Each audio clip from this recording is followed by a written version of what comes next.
우리 성도님들의 삶은 주 안에서 형통한 삶이 되시기를 예수 이름으로 축원합니다.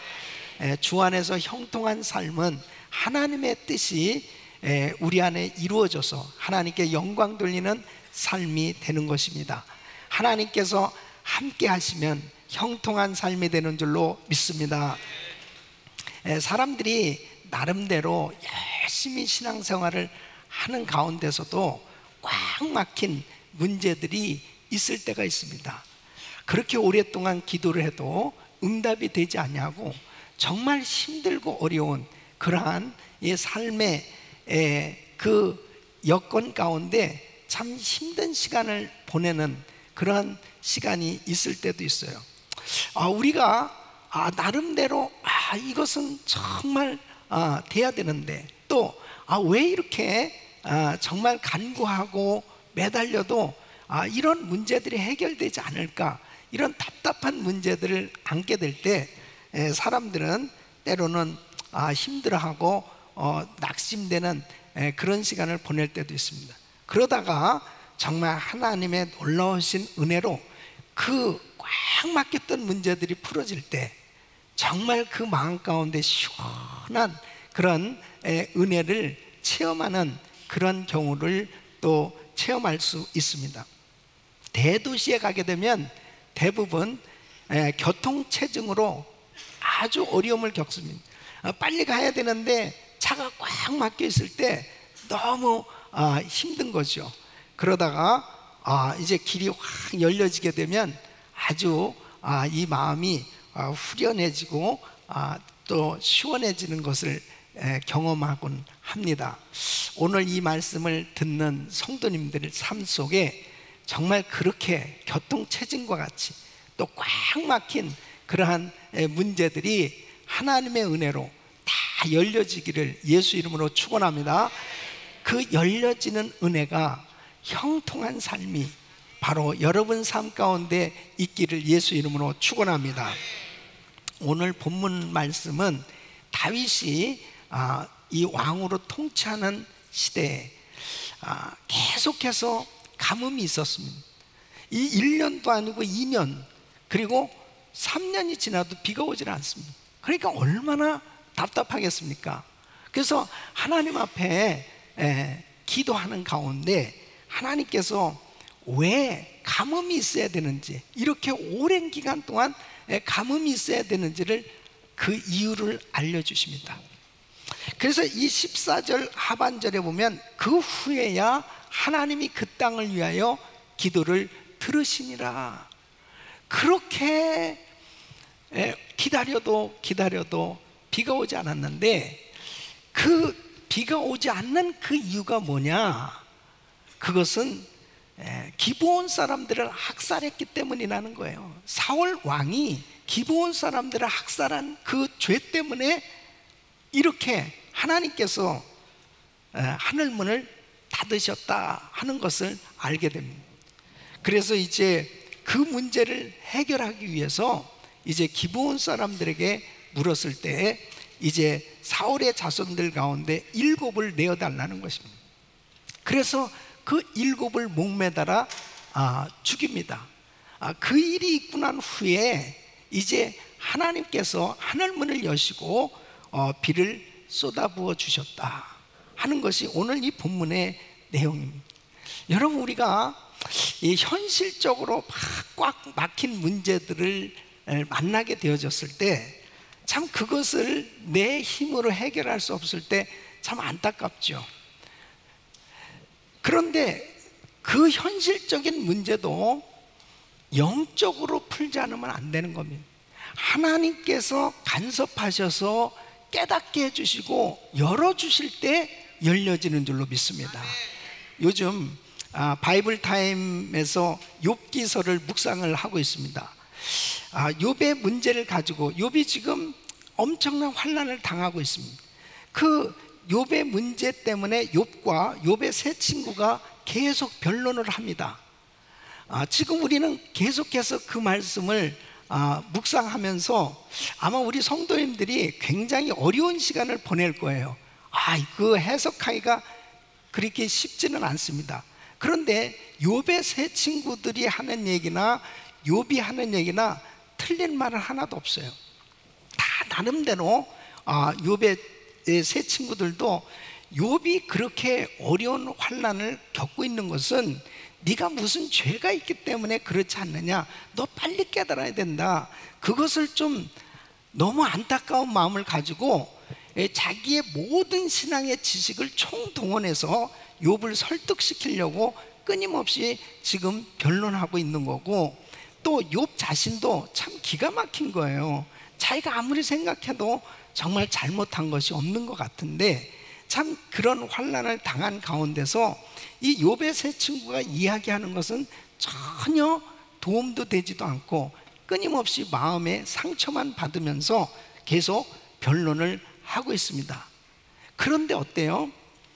아무리 자신들이 신앙의 지식을 가지고 이야기를 해도 욥의 문제가 해결되지 않아요. 그런데 하나님께서 그 가운데 간섭하시니까 바로 주님이 깨닫게 해주시고 주님이 풀어주시니까 결국 종국적으로 보면 욥이 다 회복된 줄로 믿습니다. 그래서 우리는 이러한 꽉 막힌 문제들을 만날 때 영적인 방법으로 풀어야 해결될 수 있는 겁니다. 그것을 내가 육신적으로 세상적으로 인간적인 방법으로 풀려고 할 때는 전혀 풀릴 수가 없는 거예요. 저는 오늘 이 말씀을 통해서 어떻게 다윗이 이 어려운 문제들을 해결할 수 있었는가, 형통의 비결이 무엇인가, 오늘 이 말씀을 증거할 때에 여러분 모두가 정말 해결할 수 없었던 그런 모든 문제들이, 꽉 막힌 문제들이 하나님의 놀라우신 은혜로 열려질 수 있기를, 풀려질 수 있기를 예수 이름으로 축원합니다. 첫째는 다윗은 문제의 이유를 주님께 여쭈었다 하는 것입니다. 여러분 오늘 이 1절 말씀 보면 다윗의 시대에 연분연 3년 기근이 있으므로 다윗이 여호와 앞에 간구하매 여호와께서 가라사대 때 이는 사울과 피를 흘린 그 집을 인함이니 저가 기브온 사람을 죽였음이니라 하시네. 그러니까 이 다윗의 귀한 점이 뭐냐면 그 문제를 자기의 지혜와 지식을 가지고 판단하면서 해결하려고 하지 않고 그 문제를 하나님 앞에 가지고 나왔다는 것입니다. 이게 우리 크리스천들에게, 우리 성도님들에게 가장 하나님이 기뻐하는 자세예요. 문제를 가지고 있을 때 다윗이 여호와 앞에 간구하매 바로 하나님 앞에 가장 먼저 나와서 그 하나님 앞에 그 문제를 내어놓고 간구할 때 하나님께서 우리의 간구를 귀 기울여 주시고 깨닫게 해주시는 줄로 믿습니다. 그러니까 도대체 3년 동안 이렇게 비가 오지 않는데 왜 이런 거죠? 그러니까 그냥 무조건 비 오게 해주세요가 아니고 이렇게 꽉 막힌 문제가 있을 때 무엇이 문제인가요? 근본적인 문제를 하나님 앞에 알려고 주님께 여쭤보는 것, 이것이 얼마나 중요한 건지 모릅니다. 그때 하나님이 깨닫게 해주시는 거죠. 바로 기브온 사람들이 억울하게 죽었다는 거예요. 그것은 사울 왕이 큰 실수를 했다는 것입니다. 여러분 이 말씀에 이 사건의 그 원인을 살펴보면 여호수아 9장에 나와 있습니다. 그때 이제 여호수아와 가나안 땅을 정복할 때에 이 기브온 사람들이 얼마나 두려웠겠습니까? 그러니까 아주 멀리서 온 사람처럼 꾸밉니다. 그래서 낡은 옷을 입고 그리고 낡은 신발을 신고 그리고 아주 쉰 그 곰팡이 난 음식을 가지고 여호수아 앞에 오는 거예요. 그래서는 우리 동맹을 맺읍시다, 화친합시다, 우리 죽이지 마세요 하면서 부탁을 하죠. 그랬을 때 여호수아가 깜빡 속습니다. 아주 멀리서 이렇게 온 사람들처럼 여겨졌기 때문에 그것을 그대로 받아줘요. 그래가지고 하나님 앞에 맹세를 하는 겁니다. 이 기브온 사람들을 죽이지 말라. 그렇게 죽이지 않겠습니다. 맹세를 한 거예요. 그랬는데 사울 왕이 그 하나님과 맹세한 것을 어기고 기브온 사람들을 학살했어요. 이것이 하나님 앞에 죄가 된 겁니다. 그러니까 도대체 왜 3년 동안 비가 오지 않냐 이거죠. 그 비가 오지 않는 그 이유가 뭘까? 그랬는데 하나님 앞에 여쭈어 봤더니 그 이유가, 그 문제의 이유를 알려주셨습니다. 여러분, 우리가 신앙생활 하면서 정말 답답한 문제들이 생겨질 때가 있어요. 도무지 막혀서 꼼짝 못할 것 같은 그런 어려운 일들을 당할 때가 있죠. 반드시 영적으로 풀지 않으면 안 돼요. 하나님 앞에 모든 근원을 아시는 우리 주님 앞에 구하면 우리 주님이 알려주신 줄로 믿습니다. 그래서 깨닫게 되어지니까 바로 그 근본적인 문제가 해결될 수 있는 거죠. 여러분, 우리가 애타게 기도할 때 오랫동안 기도해도 이루어지지 않는 그런 문제가 있다거나, 또 정말 여러분 가운데 그렇게 간절히 기도하는데도 불구하고 꽉 막혀있는 그런 문제들이 있다면 한번 점검해 보셔야 돼요. 혹시 하나님이 기뻐하시지 않는 어떤 것들이 내 속에 있는지, 또 우리 가정에, 그리고 또 하나님 앞에 약속해 놓고 실천하지 아니한, 지키지 못한 것이 있는지, 또 다른 사람들과의 관계에서 묶인 것은 없는지, 또 다른 사람에게 원망 들을 만한 일은 없는지, 다른 사람들이 하나님 앞에 탄식하며 기도하는 제목들이 나와 관계가 된 것이 있지는 않은지, 이런 것들을 한 가지씩 한번 살펴보는 자기 성찰의 시간을 갖는 것은 너무나 중요한 것입니다. 어떤 면에서 보면 하나님이 특별히 사랑하는 자녀들에게는 깨닫게 하시기 위해서 그런 문제들을 우리에게 허락하실 때가 있어요. 그래서 그 문제 때문에 막 괴로워할 것이 아니고 하나님 앞에 구체적으로 그 영적으로 묶인 것이 무엇인지 그 이유를 다윗처럼 하나님 앞에 물어보는 것, 이것은 하나님 앞에 축복된 신앙의 자세인 줄로 믿습니다. 다윗이 이런 자세로 하나님 앞에 물어본 거예요.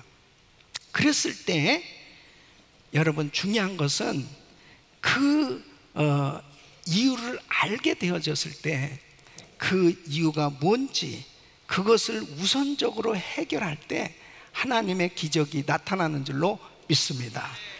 여호수아서 7장에도 보면 이스라엘 백성들이 이제 여호수아가 가나안 땅을 정복할 때 여호수아서 7장에 아이성 전투에서 실패하게 됩니다. 아니, 틀림없이 하나님께서 가나안 땅 정복하게 해주신다고 그랬고, 그 다음에 여리고성을 그냥 간단하게 정복했어요. 그런데 왜 아이성 전투에서 실패하냐 이거죠. 이유를 모르겠는 거예요. 그래서 여호수아가 막 괴로워하면서 정말 몸부림치죠. 그때 하나님이 깨닫게 해주잖아. 여호수아야, 왜 엎드려 있니? 바로 그들 이스라엘 백성들 가운데 죄가 있다는 거예요. 그것을 알게 해주시잖아요. 나중에 보니까 이 아간이라는 사람이 아름다운 시내산의 외투 한 벌과 금은을 숨겼어요. 그 절대 구별해서 하나님 앞에 드리도록 손대면 안 되는 건. 그런데 바로 이 아간이 죄를 범했습니다. 그것을 나중에 알게 됐습니다.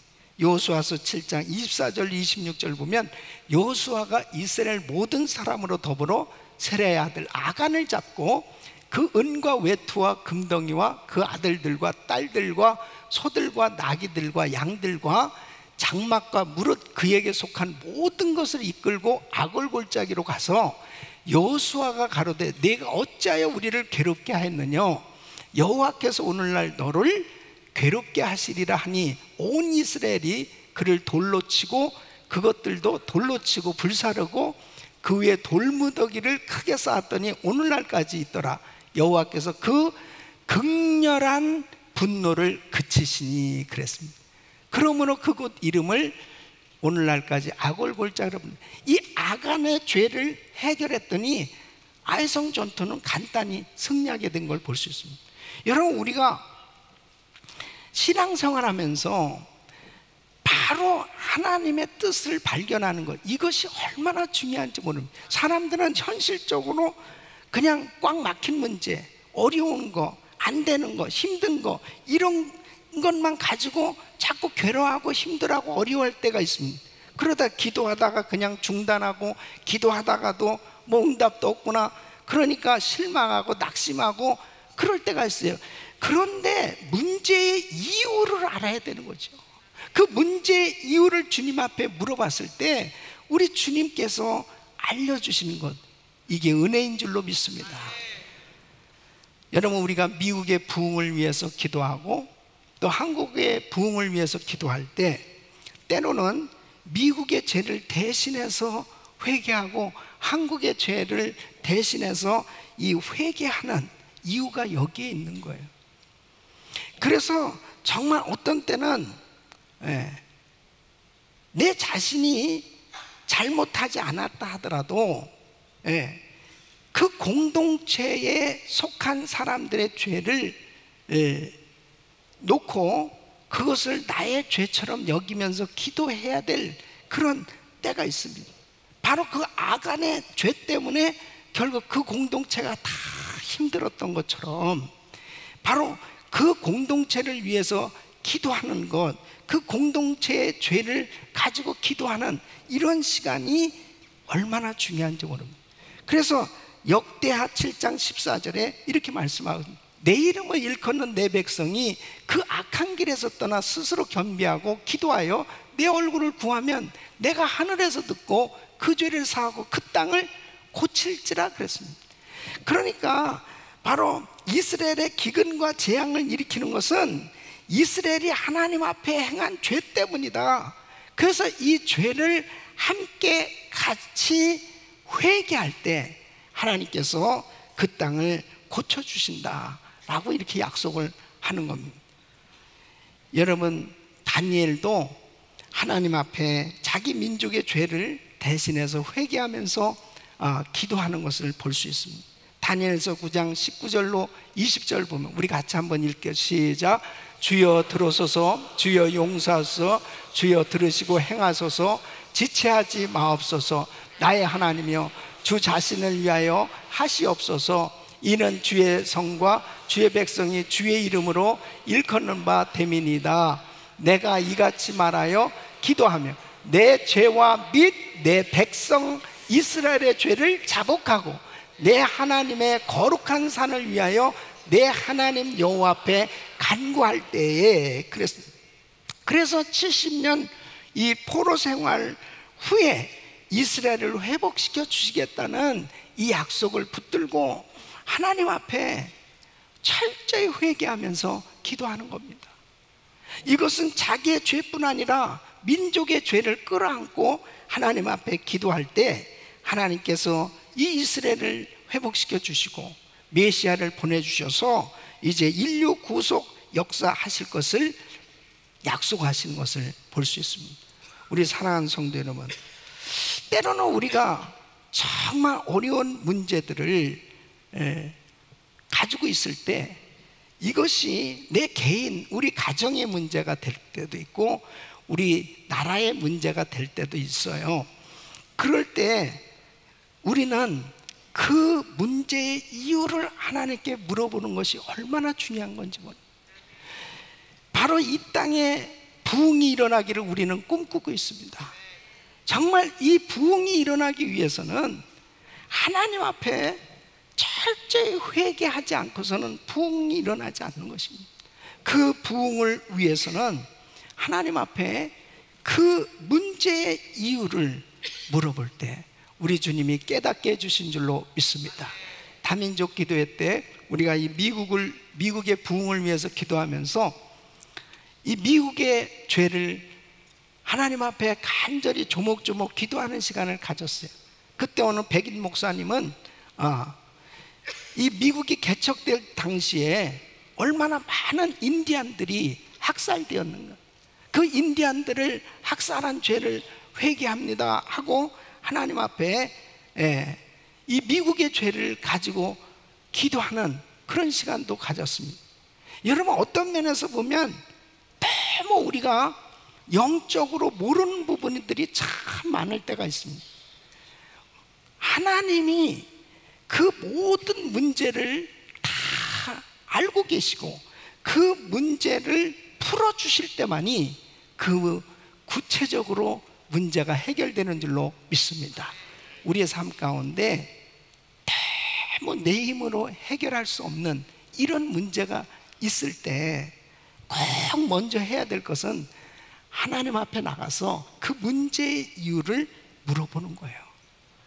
오늘 이 다윗이 이 3년간 기근이 왔을 때 이 문제를 풀 수 있었던 첫 번째 키가 우리 주님 앞에 나가서 물어봤다는 것입니다. 우리 성도님들이 정말 영적인 방법으로 해결할 수 있는 이런 은혜가 있기를 예수 이름으로 축원합니다. 두 번째는 다윗은 최선을 다해서 공의의 보상을 시행했다는 것입니다. 이것은 이제 이 말씀을 깨달았어요. 자, 다윗이 가뭄의 이유를 알게 됐습니다. 그 이유를 알게 됐을 때 기브온 사람들에게 가서 묻습니다. 자, 3절 말씀 보니까 다윗이 저에게 묻되 내가 너희를 위하여 어떻게 하랴? 내가 어떻게 속죄하여야 너희가 여호와의 기업을 위하여 복을 빌겠느냐? 이제 이 문제를 깨달았잖아요. 기브온 사람들이 학살됨으로 인해서 이 억울하게 죽음으로 인해서 하나님께서 그것을 죄로 여기시고 이것을 해결하게 하시기 위해서 이렇게 가뭄이 있었구나 하는 것을 알았단 말이에요. 그래서 이제 그 기브온 사람들에게 물어본 거예요. 그러니까 기브온 사람들이 이렇게 말합니다. 5절로 6절 보면 저희가 왕께 고하되 우리를 학살하였고 또 우리를 멸하여 이스라엘 경내에 머물지 못하게 하려고 모해한 사람의 자손 7을 내어주소서. 여호와의 빼신 사울의 고을 기브아에서 우리가 저희를 여호와 앞에서 목매어 달겠나이다. 왕이 가로되 내가 내어주리라 하니라. 자, 이제 이 기브온 사람들이 무엇을 요구하냐면, 자, 사울 왕이 이렇게 우리 민족을 학살했습니다. 그렇기 때문에 사울의 자손 가운데 7을 내어주세요. 그럼 우리가 목매달아 죽이겠습니다. 이게 기브온 사람들의 요구입니다. 여러분, 이 기브온 거민들의 요구를 다윗이 받아주기가 너무 힘든 거죠. 왜냐하면 이 다윗이 오해를 받기 쉽습니다. 선왕 이 사울 왕의 모든 자손들을 다 죽이는구나.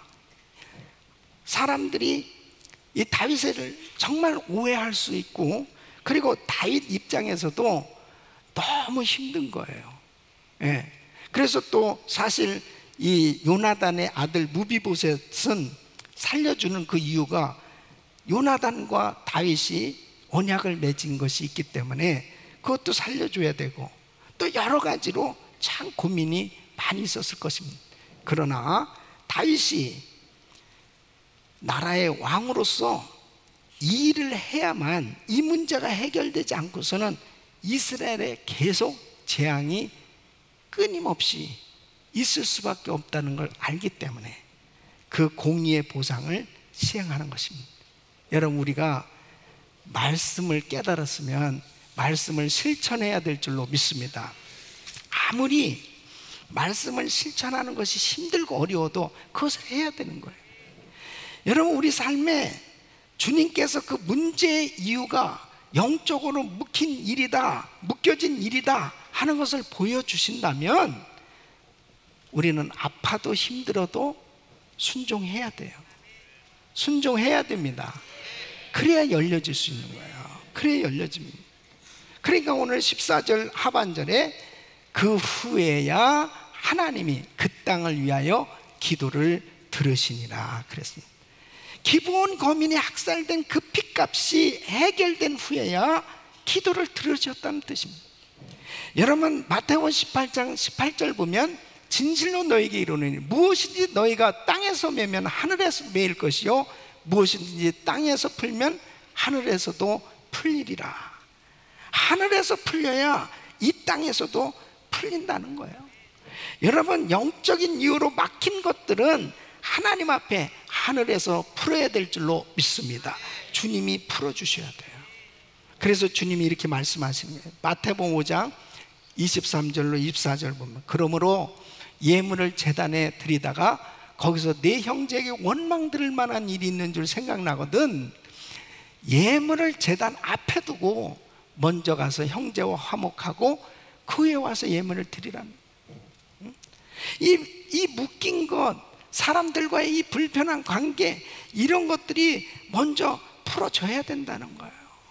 예, 그걸 풀라는 거예요. 베드로전서 3장 7절에 이렇게 말씀합니다. 부부지간의 문제도 마찬가지입니다. 남편 된 자들아 이와 같이 지식을 따라 너희 아내와 동거하고 저는 더 연약한 그릇이요 또 생명의 은혜를 유업으로 함께 받을 자로 알아 귀히 여기라.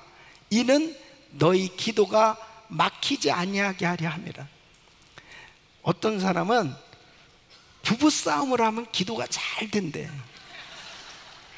그거는요 정말 잘못된 생각입니다. 그 기도가 잘 된다는 것은 사실 기도를 화풀이 한다는 거지. 예? 아, 저 인간 좀 어떻게 손 좀 봐주시옵소서 뭐 그렇게 화풀이를 하느냐고 그게 기도가 잘 된다는 거예요. 여러분 그건 기도가 아닙니다. 기도는 하나님 뜻대로 하는 게 기도예요. 그 하나님 뜻대로 하는 기도가 쫙 하나님 앞에 올라가야 될 거 아니에요. 올라가야 되는. 그러니까 부부가 싸우면은 기도가 막히는 거예요.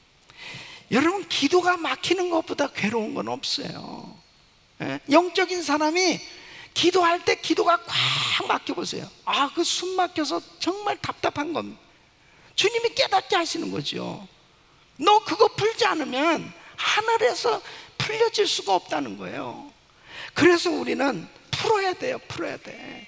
예? 부부지간의 문제 다 푸시기를 바랍니다. 풀어야 돼요. 예. 어떤 사람은 부부가 그렇게 싸운 정말 이제는 풀려고 그러면 뭐라 그러면 목사님이 살아보래. 왜 나보러 살아보라 그러니까 왜? 자기들이 싸우고 왜 나보러 살라고 그래? 예? 풀어야 돼요. 풀어야 돼. 아멘. 풀어야 돼. 성도들끼리도 마찬가지죠. 아유 우리 교회같이 은혜가 충만한 교회가 어디 있어요? 얼마나 귀한 성도들이 너무너무 귀한 성도들이잖아요. 그래도 서로 풀지 못하는 사람들이 있어요. 예? 그걸 풀어야 됩니다. 막힌 담이 다 허물어져야 돼. 허물어져야 돼. 신앙생활 하면서도 내 멋대로 내 마음대로 할 말 못할 말 막 미워하고 싫어하고 시기하고 질투하고 마음대로 그렇게 신앙생활을 하는 것은 하나님이 기뻐할 수가 없죠. 그건 계속 묶이는 겁니다. 끊임없이 묶이는 거예요. 우리는 하나님의 뜻이라면 다 풀어야 돼요. 네. 이것이 내가 살 길이라니까요. 그게 하나님 앞에 복 받을 길이란 말이에요. 어떤 형제가 목사님한테 찾아왔습니다. 아, 목사님, 제가 예수 믿기 전에 이웃집에 그 노끈을 훔쳤습니다. 근데 제가 예수를 믿고 난 다음에 회개하고 그 노끈을 돌려줬습니다.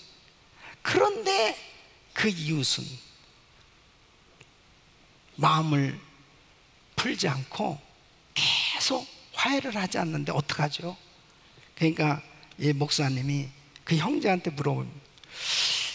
그 노끈 훔친 것이 답니까? 그랬어요. 그러니까 이 사람이 당황하면서 하는 얘기가 뭐냐면, 사실 그 노끈에 매여 있는 송아지는 아직 안 돌려줬습니다. 온전한 회개가 아니죠. 온전한 회개가. 그러니까 정말 깨달았으면 문제를 해결해야 되는 거죠. 해결해야 되는. 세리장으로 살았던 삭개오, 그가 예수님을 만났잖아요. 그 주님의 은혜를 받고 나서 그가 완전히 삶의 태도가 달라졌습니다. 누가복음 19장 8절에 보면 내 소유의 절반을 가난한 자들에게 주겠사오며 만일 네 것을 토색한 일이 있으면 4배나 갚겠나이다. 그러니까 이 삭개오는 자신이 그동안 미워하고 자기를 미워하고 원망하던 그런 이웃들과의 관계가 완전히 회복된 진정한 구원의 삶을 살게 된 줄로 믿습니다. 이렇게 살아야 되는 거죠. 그러니까 영적으로 묶인 일이라고 주님이 보여주신다면 힘들어도 어려워도 그것을 해결해야 된다는 거예요. 최후의 만찬을 그린 레오나르도 다빈치의 유명한 일화가 있습니다.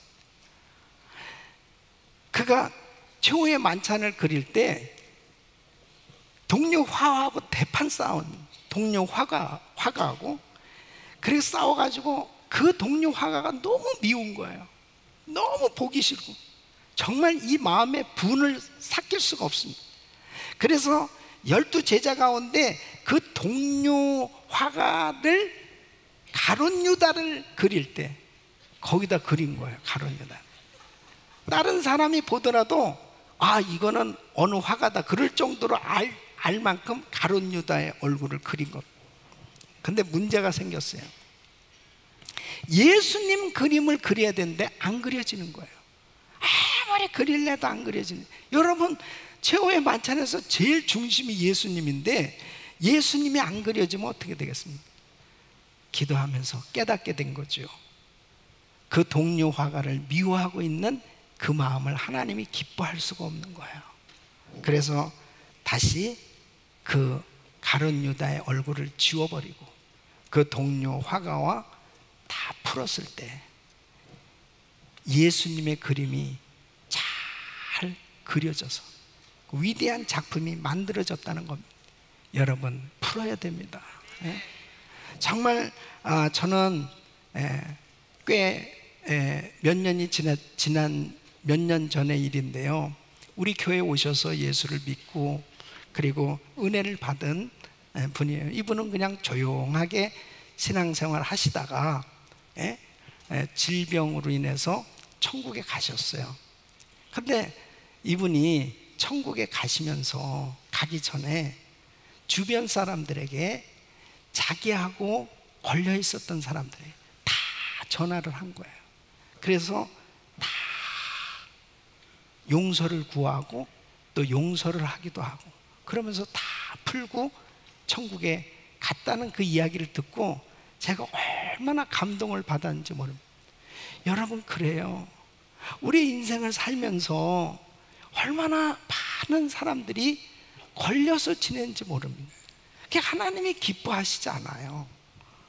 지금 다윗이 이렇게 하나님의 뜻을 알았지만은 이것을 순종하기에는 너무 어려웠습니다. 어려웠어도 다윗은 순종을 한 거예요. 그렇기 때문에 나라를 살릴 수가 있었던 것처럼 여러분 하나님의 말씀을 이렇게 아무리 들어도 내가 실제로 실천하지 않으면 순종하지 않으면 내 삶 속에 아무런 일이 일어나지 않습니다. 힘들고 어려워도 손해가 된다 하더라도 괴롭고 고통스러워도 말씀대로 순종하면 주님이 책임져 주신 줄로 믿습니다. 그럴 때 내 마음대로 사는 게 승리한 게 아닙니다. 내 마음대로 내 멋대로 내 고집대로 한 것 그것이 절단고 지나놓고 나면 후회가 막심한 그런 잘못된 결과를 초래하지만 힘들고 어려워도 하나님의 말씀이라면 좁은 길을 선택하고 순종한 사람은 하나님께서 책임져 주신 줄로 믿습니다. 세 번째는 다윗은 공의를 행하면서도 긍휼함을 잊지 아니했습니다. 다윗이 이런 공의를 행하면서 아주 마음에 뭉클할 정도의 그런 감동적인 사건이 발생하게 됩니다. 그것이 뭐냐면, 이제 사울의 이 자손들 이 7을 이제 내어주는데, 사울의 첩 리스바라는 여인의 2 아들이 있어요. 그 2 아들과 그 다음에 손자들 5 해서 7이 목매달아 죽게 되는데, 그 사울의 첩 리스바는 그 어머니의 마음으로 이 시체들을 지키는 거예요. 그래서 이 시체 곁을 떠나지 않습니다. 낮에는 새들이 날라와서 이 시체를 해하고, 또 밤에는 동물들이 와서 이 시체들을 또 해할 수 있죠. 그러니까 봄부터 가을까지 6개월 동안이나 밤낮으로 그 시체 곁을 떠나지 않고 지키는 겁니다. 여러분, 낮에는 얼마나 이 태양빛이 장렬한, 그리고 밤에는 얼마나 춥겠습니까? 그런 그 위험한 곳에서 여자가 얼마나 무섭고 힘든 그런 시간을 보냈겠습니까? 그러면서도 그 자식 사랑 때문에 그곳을 떠나지 않고 비가 시체에 쏟아지기까지 그렇게 했다는 것입니다. 이 이야기가 이 다윗 왕에게 들려집니다. 다윗 왕이 이 이야기를 듣고 모든 이 7사람들의 이 씻은 유구를 수습하고, 그래서 국장으로 정말 그 사울의 뼈와 그 아들 요나단의 뼈를 함께 해서 장례식을 치러줍니다. 여러분, 공의를 행하면서도 이 긍휼함을 잃지 않았던 이 다윗의 마음을 하나님이 참 기뻐하십니다. 여러분, 우리가 신앙생활하면서 중요한 것이 뭐냐? 하나님은 심판하시면서도 꼭 긍휼을 잊지 아니하시고 긍휼을 베풀어 주셨어요. 에레미야가 3장 22절 보면 여호와의 자비와 긍휼이 무궁하심으로 우리가 진멸되지 아니함이니. 또 에레미야가 3장 31절로 32절 보면 이는 주께서 영원토록 버리지 아니하실 것이며 저가 비록 근심케 하시나 그 풍부한 자비대로 긍휼히 여길 것입니다. 다윗은 공의와 긍휼을 겸비한 왕으로 나라를 다스렸습니다. 우리가 다른 사람들을 정말 잘못된 것을 판단하면서 살면 내 자신이 거룩함을 제대로 지키지 못하는 그런 실수를 범하게 되는 거예요. 우리들 자신은 철저히 공의를 행함으로 거룩함을 유지해야 돼요. 그러나 다른 사람에 대해서는 우리가 용서와 관용과 사랑을 베풀어야 될 줄로 믿습니다. 그래서 거룩함과 이 긍휼함을 잊지 아니할 때 하나님께서 우리에게 놀라운 은혜를 주신 겁니다. 특별히 우리 성도의 삶은 다른 사람들의 어려움을 나의 어려움처럼 느끼고, 다른 사람들의 실수를 나의 실수같이 아파하면서 그들을 위해서 오히려 우리 자신들이 회개하면서 더 그들의 아픔을, 그들의 입장을 다시 한번 생각하면서 위해서 기도할 때 하나님께서 그걸 기뻐하십니다. 다른 사람의 실수, 다른 사람의 잘못을 기뻐하거나 박수치는 그런 일은 잘못된 겁니다. 잘못된 사람들을 보면 마음이 아파하고 그들의 입장을 동정하면서 그들을 위해서 기도할 수 있는 긍휼이 있는 중보자들이 될 수 있기를 예수 이름으로 축원합니다.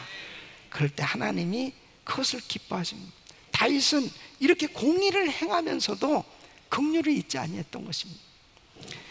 여러분, 뉴욕의 역대 시장 가운데 아주 훌륭한 시장이 있습니다. 그분이 라과디아라는 분입니다. 예, 여러분 뉴욕 공항에 라과디아, 그분의 이름을 딴 라과디아 공항이 있죠. 이분은 원래 판사였습니다. 그 판사였을 때 유명한 일화가 있습니다. 한 노인이 빵을 도둑질하다가 잡혔습니다. 그래서 기소가 돼서 재판을 받게 된 겁니다. 왜 그것을 훔쳤습니까? 이 노인이 배가 고파서 빵에 손을 댔습니다. 그렇게 말을 합니다. 그러니까 이 라과디아 판사는 당신의 행위는 10불 벌금형에 해당됩니다 그랬어요. 그리고 자기의 지갑에서 10불을 꺼냅니다. 그러면서 이렇게 얘기해요. 나는 이렇게 뉴욕 거리를 헤매면서 배가 고파서 남의 빵에 손을 대는 이런 사람들 가운데서도 배불리 먹고 그리고 좋은 음식을 먹으며 지냈던 벌금을 내겠습니다. 중절 모자를 그 서기관한테 주면서 자, 여기 방청객들한테 다 이 모자를 돌리라고, 저처럼 이렇게 뉴욕 거리를 배고파서 방황하면서 빵을 훔치는 이런 사람들이 있을 때 배불리 먹으면서 좋은 음식 먹으면서 지낸 그 벌금을 낼 분들 내십시오. 그랬더니 47불이 모아졌답니다. 당시에 47불이 얼마나 큰 돈이겠습니까? 그것을 그 노인한테 준 거예요. 이 노인이 47불을 잡고 울면서 재판장을 떠났다는 것입니다. 여러분, 이것이 공의와 긍휼이에요. 여러분, 우리는 정말 우리 주변에 되어지는 일들을 볼 때 우리는 철저히 하나님의 말씀대로, 말씀으로 잘 분별해야 됩니다. 그러면서도 우리는 꼭 이웃에 대한 이 긍휼함을 잃어버리지 않아야 하나님의 사랑으로 충만한 삶이 되는 줄로 믿습니다. 공의만 있으면 너무 삭막한 세상, 그리고 정말 이 땅에 그리스도의 향기가 나타나는 그런 삶이 될 수 없는 것입니다. 오늘 저는 이 말씀을 통해서 도무지 풀리지 않던 문제, 해결되지 못했던 문제, 3년 동안이나 비가 오지 않냐고 아무리 애를 써도 자신들의 힘으로 해결할 수 없었던 이 문제를 다윗은 어떻게 풀었는가? 하나님 앞에 그 이유를 물어봤어요. 그 이유를 알게 되었을 때 힘들고 어렵지만 그 문제를 해결하기 위해서 행했습니다. 실천했어요. 순종했어요. 그리고 그 공의를 행하면서도 긍휼을 베풀었기에 하나님께서 이 다윗의 이 귀한 신앙을 기뻐하셔서 놀라운 응답을 주신 줄로 믿습니다. 우리 사랑하는 성도 여러분, 여러분 삶 가운데 당하고 있는 힘들고 어려운 일이 있다면 꼭 영적으로 푸시고, 그리고 하나님의 놀라운 손길로 승리하시기를 예수 이름으로 축원합니다.